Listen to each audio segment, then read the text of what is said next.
መዝሙሩ ብሎ ሰው እየሰደበው ይገኛልና የተለመደ አይደለም መዝሙሩ ብሎ እሱን መውቀስ ተገቢ ነው ብዬ አላስብም። ምክንያቱም የተለመደ በሆነ ወይ ብቻ አይደለም እግዚአብሔር ማምለክ የምንችለው ብዬ አስባለሁ። እና ከነዚህ ከሁለት ነገሮች አንጻር ብናየው የምር ቤተክርስቲያን ታንጻበታለች፣ የእውነት ለእግዚአብሔር ክብር ሆኗል የሚለውን ነገር ማየት አለብን። ሌላው በጣም ትልቁ ፖይንት ብዬ የማስበው ለወንጌል እንቅፋት እንዳንሆን እፈራለሁ። እንደዚህ አይነት መዝሙሮች ሲሰሩ እንዴት ነው አሁን ላይ እኮ ወተን ይሄ ዘፈን ትክክል አይደለም ለማለት እንኳን ድፍረት እያሳጡን ነው። ምክንያቱም እናንተስ ተዘፍኑ የለ ኮሜንቶች ላይ ገብታችሁ ስትመለከቱ ምን አይነት ዘፈን መዝሙር ነው እኔ ወደ ኋላ ተመልሼ ዘፈን እንዳስታውስ ነው ያደረገኝ እስከ ማለት ድረስ ደርሷል። ሰው ያለ ምክንያት ደግሞ አስተያየት አይሰጥም። ሰላም ቤተሰቦቻችን እንዴት ናችሁ? ደህና ናችሁ አላችሁ ወይ? ያለን እግዚአብሔር ይመስገን። ዛሬ ደግሞ ከመውጣቱ በጣም በብዙ ሰዎች መነጋገሪያ ስለሆነው ስለ ይትባረክ መዝሙር አንስተን አንዳንድ ነገር እንድናወራ ስለፈለኩ ነው የመጣሁት እና መዝሙሩን ከመስማታችን በፊት አብዛኞቻችን የሰማነው ስድቡን ነው። ይትባረክ እንዴት እንደዚህ ያደርጋል የሚለውን ቃል ከሰማን በኋላ ነው መዝሙሩን የሰማነውና እስቲ ከትችቶችም አንፃር ከኮሜንቶችም አንፃር ደግሞ መባል ያለበትን ነገር ብለን ያሰብነውን ነገር ነው ይዘን የመጣነውና የተወሰነ ደቂቃ አወራለሁ። ከዚያም በመቀጠል ደግሞ ኤልሹማ ቤለም የራሳቸውን አመለካከትና የራሳቸውን ሀሳብ ያስቀምጣሉ በቪዲዮ ዙሪያ። እስከ መጨረሻው ድረስ እንድትቆዩ ስንል በአክብሮት እንጋብዛለን። እና ምንድነው የምላችሁ ጉዳይ መዝሙሩን የሰማችሁ ሰዎች በአጠቃላይ ተችታችሁታል ብዬ አስባለሁ። ምክንያቱም አንድ እንኳን የሚሆን ደና ኮመንት ደና አስተያየት የሰጠ ሰው አልተመለከትንም እስካሁን ድረስ ባለው እኔ አልተመለከትኩም እንዳለ ኮሜንት ሴክሽኑም። ከዚያም ባለፈ ደግሞ ቪዲዮ የሚሰጥ ሰው በአጠቃላይ እየሰደበው ወር ደግሞ የተለያየ ወቀሳዎችን እያነሳበት ነው የሚገኘው እና ለምንድነው እየተወቀሰው ያለው የሚለውን ነገር አንስተን እየተወቀሰ ያለበት ጉዳይ ተገቢ ነው ወይ የሚለውን ነገር አንስተን ብንነጋገር መልካም ነው። አሁን የቪዲዮውን እኔ ልሰራ የምወደው ወንድምናቶቼ ቀጥለው የሚናገሩት ነገር የራሳቸው ሀሳብ ቢኖርም እኔ ግን ማንሳት የምፈልገው ጉዳዩ ምንድነው ቪዲዮውን አናላይዝ ከማድረግ ባለፈ እየተወቀሰ ያለበት ጉዳይ ተገቢ ነው ወይ የሚለውን ነገር ነው ማንሳት የሚፈልገውና እንደተመለከትኩት ከሆነ በሶስት ጉዳዮች እየተወቀሰ ይገኛል። አንደኛ ይሄ የተለመደ አይደለም ማለት በመዝሙር የለመድነው አይነት ሪትም አይደለም፣ አዘማመር አይደለም፣ የመዝሙር ስልት አይደለም፣ የመዝሙር ቀለም አይደለም የተመለከትንበት ብለው ነው አብዛኛው ሰዎች እየወቀሱ ያሉት። ሲቀጥል ደግሞ ዘፈን ይመስላል የሚል ሰውም ደግሞ በጣም ብዙ ነው። ዘፈን የሚመስል መዝሙር ነው ያወጣው እና ከዘፋኞች አይሻልም ይሄ ዘፈን ወደ ዘፈን ዳር እያልን የሚሉ ጉዳዮች አሉ። በሶስተኛነት ደረጃ ደግሞ እየቀረበበት ያለው ወቀሳ ምን አይነት ወቀሳ ነው? በዚህ ሰዓት ህዝቡ ወር ደግሞ ክርስቲያኑ ህዝብ የሚቀበለውን አይነት ስራ አይደለም የሰራው የሚለውን ሶስት አይነት ወቀሳዎች ናቸው እየቀረቡበት ያሉት። የመጀመሪያውን ወቀሳ በምንመለከትበት ጊዜ ተገቢ ነው ወይ ብለን ብንመለከት እንደኔ አመለካከት የተለመደ አይደለም መዝሙሩ ብሎ ሰው እየሰደበው ይገኛልና የተለመደ አይደለም መዝሙሩ ብሎ እሱን መውቀስ ተገቢ ነው ብዬ አላስብም። ምክንያቱም የተለመደ በሆነ ወይ ብቻ አይደለም እግዚአብሔር ማምለክ የምንችለው ብዬ አስባለሁ። ምክንያቱም አሁን ወጣ ብለን የተለያየ ሀገሮች ላይ ያሉትን መዝሙሮችን ብንመለከት ናይጄሪያ ውስጥ ያለው ኢትዮጵያ ውስጥ የተለመደው አይነት መዝሙር አይደለም። በዛኛው መዝሙር ሲሆን የእግዚአብሔር መንፈስ የለም፣ በዚህኛው እንትን ብቻ ነው በሀገርኛ ሲሆን ብቻ ነው እግዚአብሔር ያለው፣ በእነዚህ አይነት ዜማ ሲሆን ብቻ ነው እግዚአብሔር ያለው የተለመደ እንትን የሚሆነው ምናምን ብሎ መቀበሉ ተገቢ ነው ብዬ አላስብም። በእርግጠኝነት በዚህ ዘመን ስላለን ነው እንደዚህ የምንለው። ነገር ግን ከጥቂት ጊዜያት በፊት በሬጌ መዝሙሮች በሚወጡበት ጊዜ ወቀሳዎች ይኖራሉ የተለመደ አይደለም የሚል። ምክንያቱም ከሆነ ጊዜ በኋላ ነው ሬጌ የመጣው። የተለያየ ስታይልን በሚጀምርበት ጊዜ የሚወቀሱበት ጊዜ ነበር። ምክንያቱም የተለመደ አይደለም እያለ የሚነሱ ወቀሳዎች አሉና የሱም ስልት የሱም ያቀረበበት ምንም አይነት ነገር ቢሆን የተለመደ ካልሆነ የሆነ ዘመን ላይ ሊለመድ ይችላል፣ የሆነ ዘመን ላይ ሊወደድ ይችላል። አሁን ላይ መውቀሱ ተገቢ አይደለም ብዬ አስባለሁ።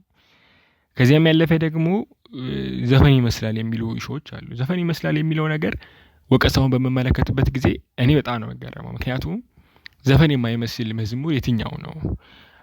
ብዙ ኮሜንቶችን ምናምን ነገር በምንመለከትበት ጊዜ የእነ እንትናን መዝሙር በሰማሁበት ጆሮ ምናምን ይላሉ። የእነ እንትናን መዝሙር የሚመስል ዘፈን ነበር በነገራችን ላይ።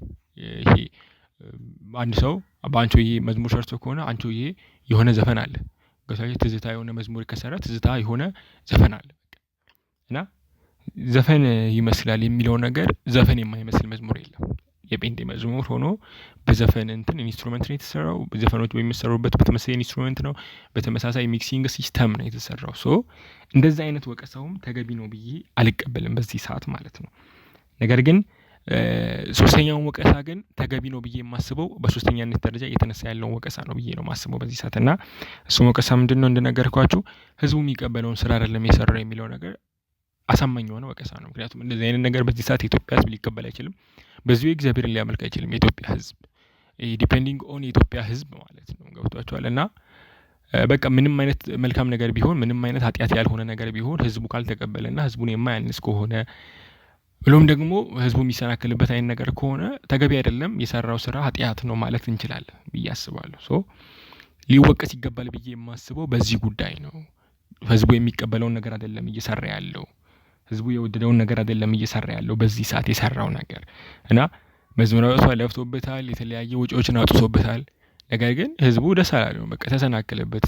አንተ የእግዚአብሔር አገልጋይ አይደለም ብሎ እስከ መተቸት ድረስ ነው የደረሰው። ሶ እንደዚህ አይነት ነገሮችን በምንመለከትበት ጊዜ ማስተዋል ያለብን ነገር ምንም አይነት ነገር እውነት ቢሆንም እንኳን እውነትን በፍቅር የእግዚአብሔር ቃል እንደሚል የያዝነው ነገር እውነት ከሆነም በምን አይነት ወይ ነው ለህዝቡ ዴሊቨሪ ማድረግ አለብን የሚለውን ነገር ማሰብ ይኖርብናል ብዬ አስባለሁ። ከሱ የተነሳ መማር ፈልገው ህዝቡ ምንድነው የሚፈልገው? ህዝቡን ነው ማገለገለው። ሰው በምን አይነት ቋንቋ ነው ህዝቡ የሚረዳው? በምን አይነት እንትን መንገድ ቢመጣ ነው? ኢየሱስ ክርስቶስ አምላክ ነው። የአንድ ሀገር ልምድ ብቻ ያለው እንትን አይደለም፣ ሰው አይደለም። ስጋ ለብሶ የሚመጣበት ጊዜ ግን የእስራኤልን ባህል ይዞ ነው የመጣው። የእስራኤልን ህግ አክብሮ ነው የመጣው። የእስራኤልን ወጉን አክብሮ ነው የመጣው። አብዛኛው ነገሩ የእስራኤልን መልክ ይዞ ነው የመጣው። ሶ ይሄ ድንበር ዘለል ነው ምናምን ነገር የሚለው ነገር እንዳለ ሆኖ መዝሙር እንደዚህ ነው እንደዚህ የሚለው ነገር ሆኖ ግን አሁን የኢትዮጵያን ህዝብ ያማክላሉ የሚለው ነገር እሱ ሊያስወቅሰው ይችላል ብዬ አምናለሁ። እሺ ቤተሰብ እንግዲህ ሰሞኑን መነጋገር ሆኖ በቆየው ቤት ባረክ መዝሙር ላይ እያወራን እንገኛለን እና በዚህ መዝሙር ላይ ሀሳብ ከመስጠቴ በፊት ግን አንድ ነገር እንድናስብበት ማለት እፈልጋለሁ። እንዴት ነው ስለ ጸጋ ስጦታ ወይም ደግሞ እግዚአብሔር አንድን የጸጋ ስጦታ መዝሙርም ይሁን የተለያዩ ጸጋ ስጦታዎች አሉ አይደለ? ሲሰጠን ለምንድን ነው የሚሰጠን? ያን የጸጋ ስጦታ ለምንድን ነው የምንቀበለው? ምንድን ነው ጥቅሙ የዛ የጸጋ ስጦታ የሚለውን ማተኮር ያስፈልጋል ብዬ አስባለሁ። አንድ የጸጋ ስጦታ ለቤተ ክርስቲያን ሲሰጥ አንደኛ ለእግዚአብሔር ክብር እንዲሆን ነው። ሁለተኛ ደግሞ አካሉ እንዲታነጽበት አይደለ? አካሉ ፍሬ እንዲያፈራ በአጠቃላይ ለአካሉ በረከት እንዲሆን ነው። ስለዚህ ከዚህ አንጻር ነው ማየት ያለብን እና ስለዚህ መዝሙር ስናወራ ከዚህ አንጻር ብናየው ብዬ አስባለሁ። ላይ ካሉ ታንጾበታል። ይሄ ትልቅ ነገር ነው። እንዴት ነው አንዳንዴ እግዚአብሔር ከተቀበለው ሰው ምናምን የምንለው ነገር አለ አይደለ? እንደዛ ልንል አንችልም። እንደ ክርስቲያን ግዴታ ቤተክርስቲያን ልትታነጽበት ይገባል። የተሰጠን ለዛ ስለሆነ ጸጋው ማለት ነው። ስለዚህ ሰዎች ሬዚስት እያደረጉ ሰዎች እያልተቀበሉት ትክክል ነው ብለን ልንሟገትለት እንችላለን ብዬ አላስብም። እና ቅድም ወንድሜ አንስቶት ነበር። እንዴት ነው የሆነን ነገር ስናደርግ ከራሳችን ኮንቴክስት አንጻር አይደለ? ከራሳችን ባህል ኮንቴክስት አንጻር ሊሆን ይገባል። ለምሳሌ ይህ መዝሙር የተዘመረው ናይጄሪያ ላይ ቢሆን ወይ የሆነ ሀገር ላይ ቢሆን ችግር ላይኖር ይችላል በራሳቸው እንትን። ግን እንደ ኢትዮጵያው ማህበረሰብ ደግሞ እንዴት ነው የሚቀበለው ብለን ማሰብ አለብን ብዬ አስባለሁ። እና ማህበረሰባችንን መገንዘብ መቻል አለብን። ያለንበትን ኮንቴክስት ማስተዋል አለብን ብዬ አስባለሁ። እና ህዝብ እስካልተጠቀመበት ድረስ ህዝብ እኔ ከእግዚአብሔር ጋር እንድገናኝ አድርጎኛል እስካላለ ድረስ ትርፋማ ነንም ለማለት ይከብዳል። እና ሌላው ነገር ደግሞ እንዴት ነው ላይክ አንድም መዝሙር ላይክ ወርሺፕ ነው አይደለ? ስለዚህ በእውነትና በመንፈስ ሊሆን ይገባል። ዮሐንስ 4 ላይ ነው አይደለ ኢየሱስ እንደዛ ያለው ላይክ ስለ አምልኮ እያወራ በመንፈስና በእውነት ያመልኩኛል ለሚያመልኩኝ ብሏል። እና ይሄ እንዴት ነው ነገርየው የምር በመንፈስ ነው ወይ የሚለውን ፎከስ ልናደርግበት ይገባል። በመንፈስ ለማለት ግዴታ ዋልዝ መሆን አለበት እያልኩኝ አይደለም። ወይም ደግሞ በጣም በቃ ይሄ የተረጋግቶ እንትን ብሎ ምናምን እንደዛ እያልኩኝ አይደለም። ግን የምር መመርመር አለበት። በቃ ማለት ነገርየው በመንፈስ ከሆነ የእውነት ከእግዚአብሔር ጋር እንድንገናኝ የሚያደርገን ከሆነ ጥሩ። እንደዛ ካልሆነ ግን ክስረት ነው ማለት ምንም ጥቅም የለውም። እና ከነዚህ ከሁለት ነገሮች አንጻር ብናየው የምር ቤተክርስቲያን ታንጻበታለች፣ የእውነት ለእግዚአብሔር ክብር ሆኗል የሚለውን ነገር ማየት አለብን። ሌላው በጣም ትልቁ ፖይንት ብዬ የማስበው ለወንጌል እንቅፋት እንዳንሆን እፈራለሁ። እንደዚህ አይነት መዝሙሮች ሲሰሩ እንዴት ነው አሁን ላይ እኮ ወተን ይሄ ዘፈን ትክክል አይደለም ለማለት እንኳን ድፍረት እያሳጡን ነው። ምክንያቱም እናንተ ስትዘፍኑ የለ አይነት እንትን ይመጣል ማለት ነው። እና ይህንንም ማሰብ አለብን እንደ ክርስቲያን እና የምር ሌሎቹን አይደለም ውስጥ ያሉትን ሌሎቹ ሰዎች እንዴት ይቀበሉታል የሚለው በጣም ትልቅ ፎከስ ሊሰጠው የሚገባው ፖይንት ነው ብዬ አምናለሁ። ሰላም ፋሚሊያኖች እንዴት ናችሁ? ሰሞኑን በተለቀቀው አዲስ ቪዲዮ ይትባረክ ታምሩ መዝሙር ብዙ ሰዎች ቅሬታ እያነሱ ይገኛሉ። መዝሙሩን ገብቼ ስመለከት ብዙ ሰው አስተያየት ሰጥቶኛል። ኮሜንቶች ላይ ገብታችሁ ስትመለከቱ ምን አይነት ዘፈን መዝሙር ነው፣ እኔ ወደ ኋላ ተመልሼ ዘፈን እንዳስታውስ ነው ያደረገኝ እስከ ማለት ድረስ ደርሷል። ሰው ያለ ምክንያት ደግሞ አስተያየት አይሰጥም። እውነት ሰው ጋር አልደረሰም፣ የሰው ልብን አልነካም።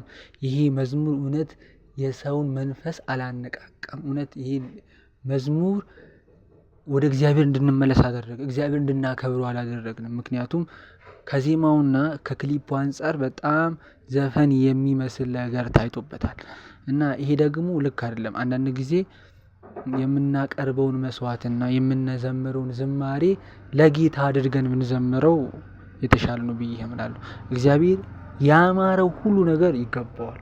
እግዚአብሔር ምርጥ የሆነው ነገር ይገባዋል። አቤልና ቃየል ያለያያቸው ነገሮች ይሄ ነው። አቤል መልካም የሆነውን ነገር ነው ለእግዚአብሔር ያቀረበው።